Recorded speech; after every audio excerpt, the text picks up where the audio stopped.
It was on a night when the whole village lay hushed in its beds, and the owls alone seemed to keep their solemn watch, that a boy named Lucian found himself unable to surrender to sleep. The clock in the square had struck 11, and again 12, yet his eyes, bright and restless, like stars too curious to close, refused all persuasion of slumber. He rose from his little bed, bare feet meeting the chill of the wooden floor, and crept softly past the room where his aunt and uncle slept. For Lucian, though young in years, only 11 summers counted, possessed a heart stirred by a hunger for wonders, a hunger far greater than the narrow boundaries of his quiet life in that humble village. Drawn by some unspoken summons, he stepped out into the night. The air was sharp, carrying the scent of damp earth and autumn leaves. Above him the moon rode high, round and pale, yet so full of splendor that it seemed to pour its silver milk upon the world below. And as Lucian wandered past the crooked hedgerows and into the thinning trees beyond the last cottage, he noticed there in the distant wood a gleam. It was not the gleam of lantern or candle, nor the flicker of fireflies, but a steady radiance, like starlight fallen to earth. The boy's heart quickened. He pressed on, branches clawing at his sleeves, twigs snapping beneath his steps. The further he went, the brighter grew the glow, until at last the forest opened into a clearing. And there, oh wondrous sight, stood a library unlike any ever built by mortal hands. Its walls rose tall and solemn, not of stone but of ancient marble streaked with veins of silver.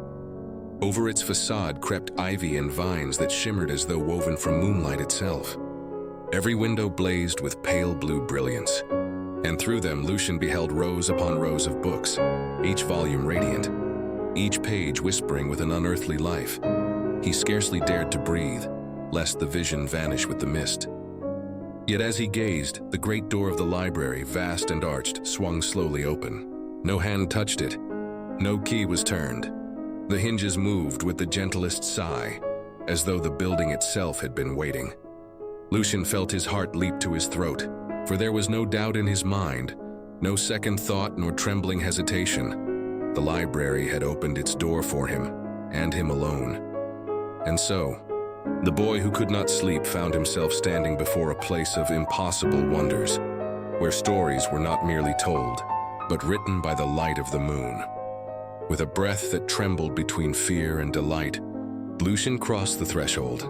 The air within was cool and fragrant, carrying the faintest scent of parchment and night-blooming flowers. The walls soared higher than any church he had ever entered, their shelves burdened not with dust and neglect, but with volumes that glimmered softly, as though each bore a secret heartbeat of its own. The silence there was not the silence of emptiness, but of watchfulness, as if unseen eyes marked his every step. Then, from the end of the grand hall, emerged a figure. She was tall and slender, her gown the color of twilight mist, and her hair, long and silver, fell like moonbeams down her shoulders. Her face bore the lines of great age, yet in her eyes shimmered the gentleness of uncounted years, mingled with a mystery deeper than night itself. "You have come at last," she said, her voice like the hush of wind over still waters. "I am Celine, keeper of the Moonlight Library." Lucian, who had been bold enough to step through the gate, now felt his courage waver beneath her gaze. Yet Celine's smile was not unkind. She lifted a lantern wrought of crystal, within which a silver flame flickered, though no oil fed it. And with a nod she beckoned him further. As they walked between the glowing aisles, she spoke. "This library reveals itself only when the full moon rains the sky. It vanishes with the dawn, returning to the realm where dreams are forged. Within these shelves lie the books of men and women, kings and beggars, dreamers and wanderers alike. But beware, child. These are not books that recall the past. No, they are books that write the future of those who dare to read them." Lucian's hazel eyes widened, his heart pounding like a drum in his chest. He gazed upon the shelves with newfound awe. Then suddenly his breath caught, for there upon a pedestal of pale stone lay a book unlike the rest. Its cover shimmered softly, unmarked by title or emblem, save for one detail that made his knees nearly give way. Upon the cover, etched in silver, was his own name, Lucian.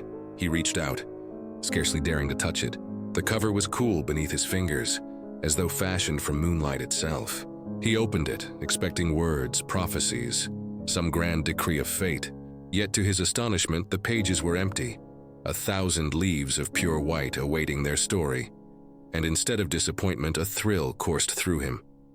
At last, the boy whose life had seemed so small, so ordinary, beheld the proof that he too was extraordinary.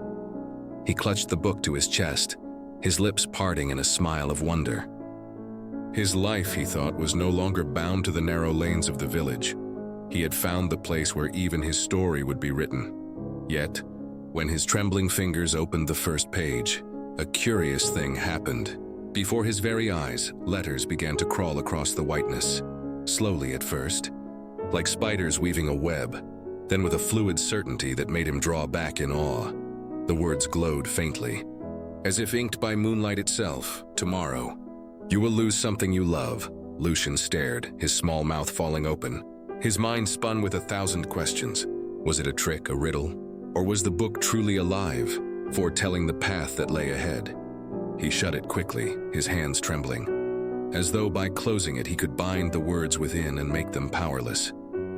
Sleep did not visit him that night. His thoughts chased one another like restless birds until dawn broke pale and uncertain over the village.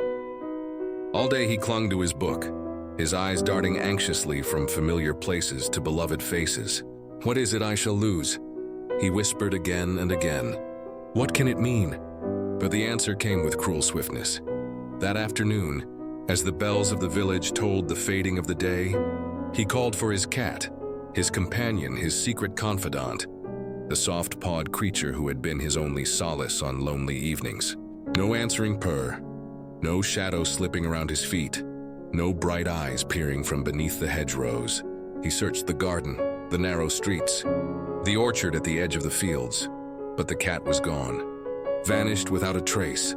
The boy fell upon the earth, clutching the hem of his faded coat, his chest aching with a grief far larger than his years. And in that moment, the words in the book rang true with merciless clarity. It had not lied. When at last he staggered back into his chamber, he dared to open the book again. Another page had been inscribed. His breath caught as new lines blossomed across the paper, as if an invisible hand wrote while he watched. He should have thrown it aside, should have turned away in dread. Yet his eyes, wide and fearful, could not look elsewhere. He read on, though each word seemed to pull him deeper into a fate from which there was no turning back. The moon, ever watchful, rose once more in its full glory a month later, and with it returned the library, its towers of silver light piercing the forest gloom, its countless books humming with stories not yet lived. Lucian, weary from the weeks of waiting and haunted by the absence of his lost companion, felt both dread and longing as he approached the glowing doors. His feet moved of their own accord, as though the ground itself conspired to draw him in. And once again, the great hall received him in a hush, the shelves stretching into a midnight sky painted with stars. Celine, the keeper, stood waiting in her pale robes, her eyes reflecting a sadness he could neither question nor fully comprehend. She did not chide him nor warn him. She merely inclined her head, as though she knew he could not resist the call of his own name inscribed upon that fateful book. He opened it, and as the pages turned, the ink unfurled with steady certainty. His breath caught as he read of things yet to come. A village square filled with music, his own hands guiding the bow of a violin, a crowd moved to tears by the beauty of his song. His heart leapt, at last, a vision of greatness, of meaning, of a life lifted from obscurity. But the joy was short-lived, for on the very next page came darker lines. "You will lose again and again those whom you hold dear. Their faces will fade, yet their absence will remain." The boy's hands trembled so that he nearly dropped the book.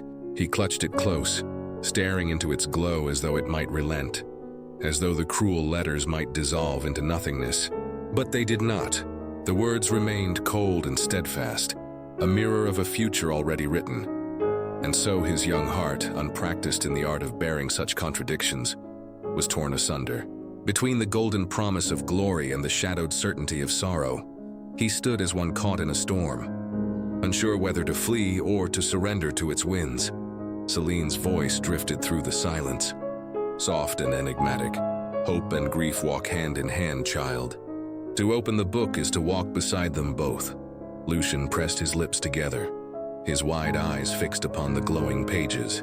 He could not close it now, not when it held both his rise and his ruin. For though fear gnawed at him, the hunger to know burned brighter still. And it was this hunger that led Lucian to a bold thought. What if I do not follow? What if I walk another way? The notion haunted him all the long days after his second visit. If the book declared he should speak a word, he would remain silent. If it foretold he should go left, he turned right. At first his heart leapt with defiance, for he believed he had outwitted the moonlit prophecy. Yet fate is a sly companion, for though he fought against each word, the end arrived just as written. If he withheld speech, still the moment bent until another spoke it in his stead. If he strayed from the appointed path, some twist of chance would guide him back. And always when the day closed, the page of the book awaited him, its sentences fulfilled, its cruel accuracy untouched. Lucian's young spirit wrestled with this puzzle. He grew restless, pacing the narrow cottage where his grandmother's lamp burned dim at night.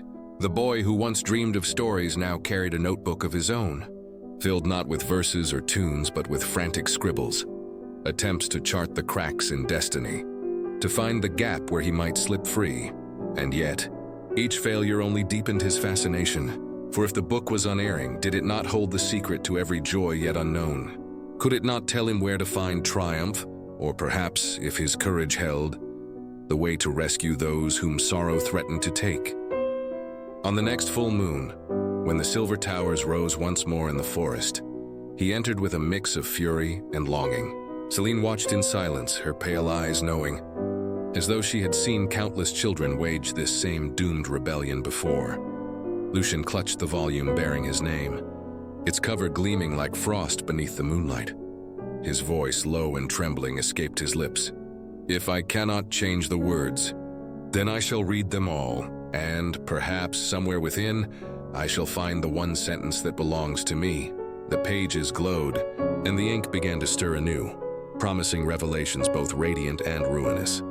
As his struggle with destiny deepened beyond escape, the pages glowed, and the ink began to stir anew. Yet before Lucian could draw breath, his wandering gaze fell upon another volume resting upon a silver shelf.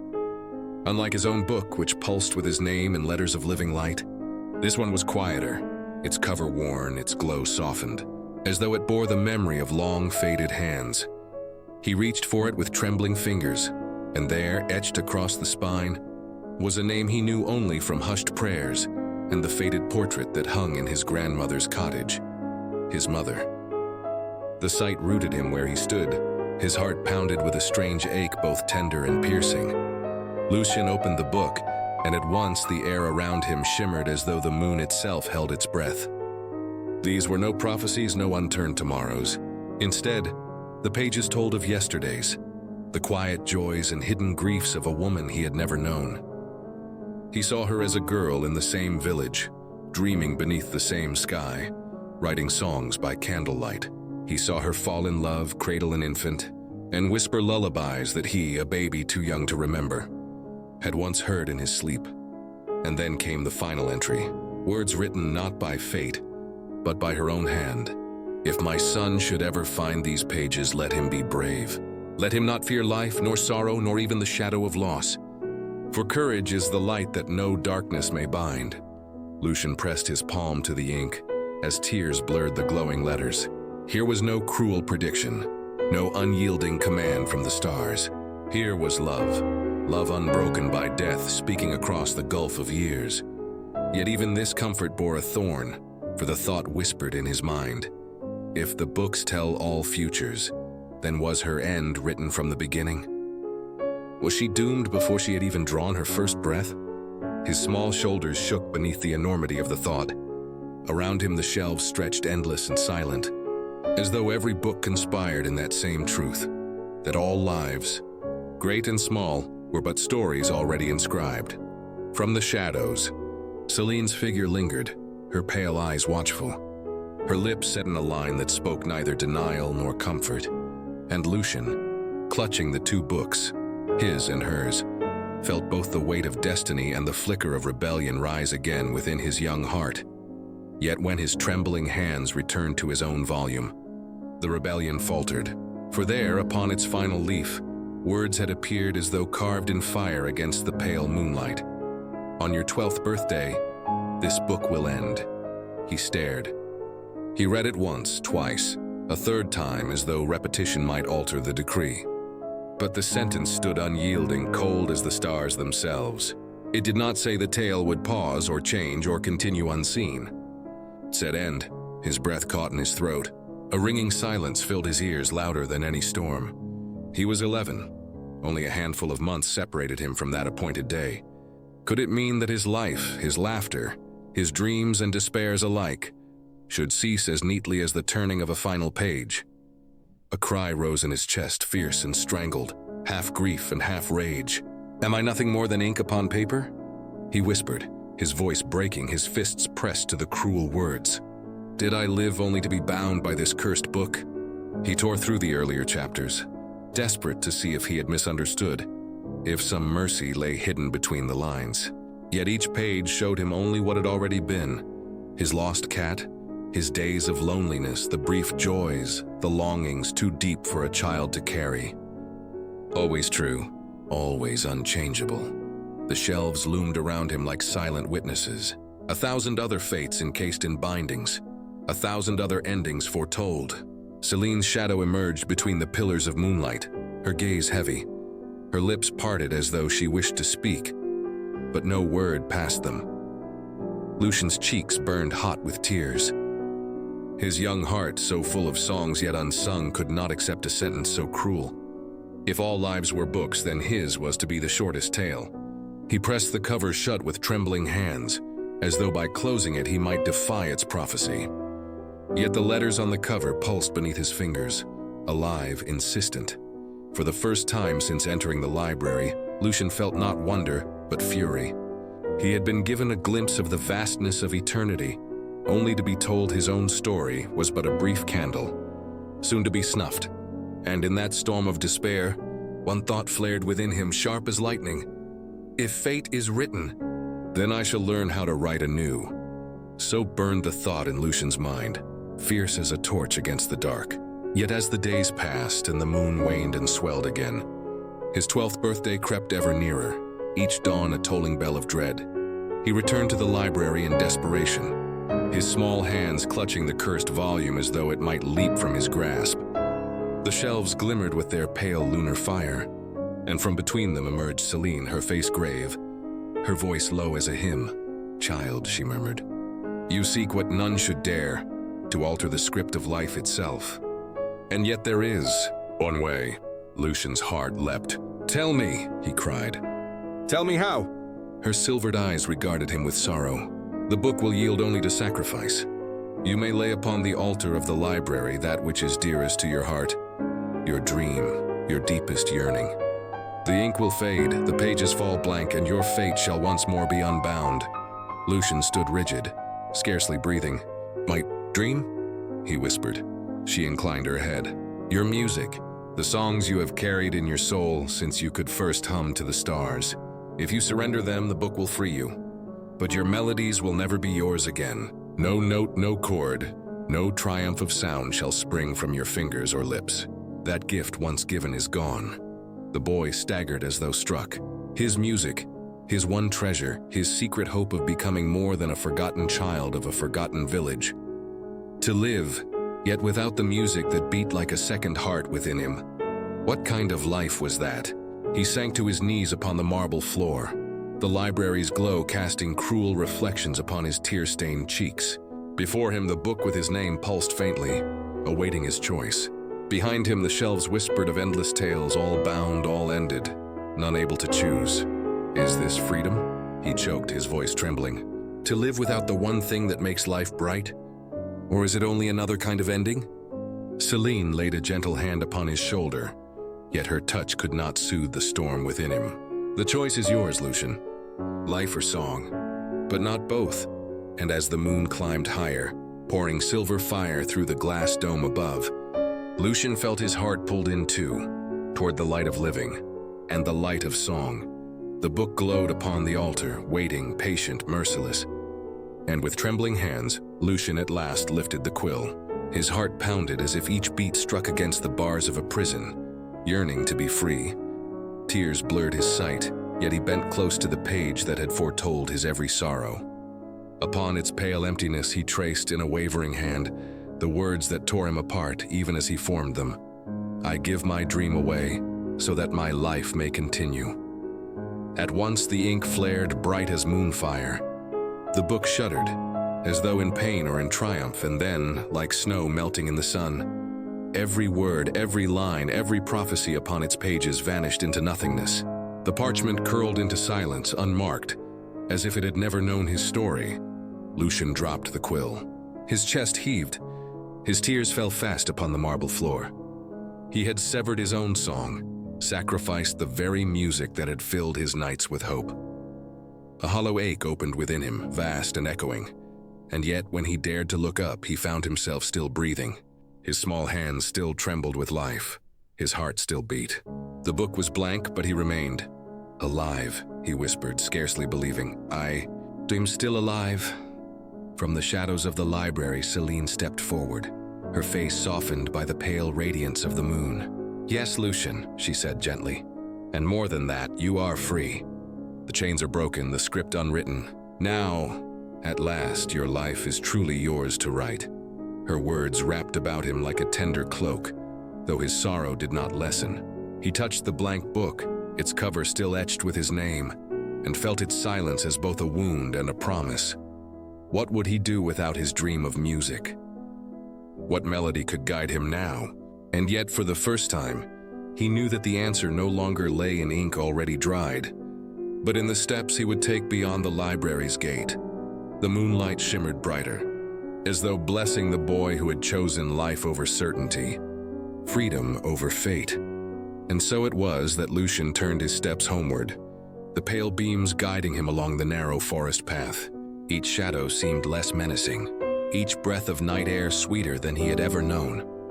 The library stood behind him, vast and radiant, but as he looked back, its doors began to close with a solemn grace, as though bowing farewell. When at last he reached the edge of the village, the world appeared strangely new. The thatched cottages glowed softly under the silver sky, and the stillness of midnight wrapped him in a quiet promise. He felt no longer the boy whose days had been dictated by invisible lines of fate, but a child reborn, untethered, uncertain, yet infinitely alive. In his small chamber, where the window overlooked the humble fields, Lucian sat at his wooden desk. Before him lay not the enchanted tome, but a simple, worn notebook, its pages crisp, unmarked, innocent of prophecy. He lifted his quill with steady hands, and with a heart both heavy and light, he wrote these words. Some stories are not meant to be read, but to be lived. A tear fell upon the page, not of despair, but of strange, tender joy. For though he had surrendered his dearest dream, he had gained something greater, the chance to shape each dawn with his own choices, to stumble, to rise, to love, to err, to hope. And when he looked once more through the window, the forest beyond was empty. The library, drenched in moonlight, had vanished, withdrawn into its secret realm, waiting for some other restless soul to seek its mysteries when the full moon rose again. Lucian smiled faintly, clutching his little notebook to his chest. The night was vast, the future unwritten. He lay upon his bed and closed his eyes, knowing that for the first time, the story ahead was his alone to tell. The end. Thank you for listening to this story. Don't forget to like and subscribe.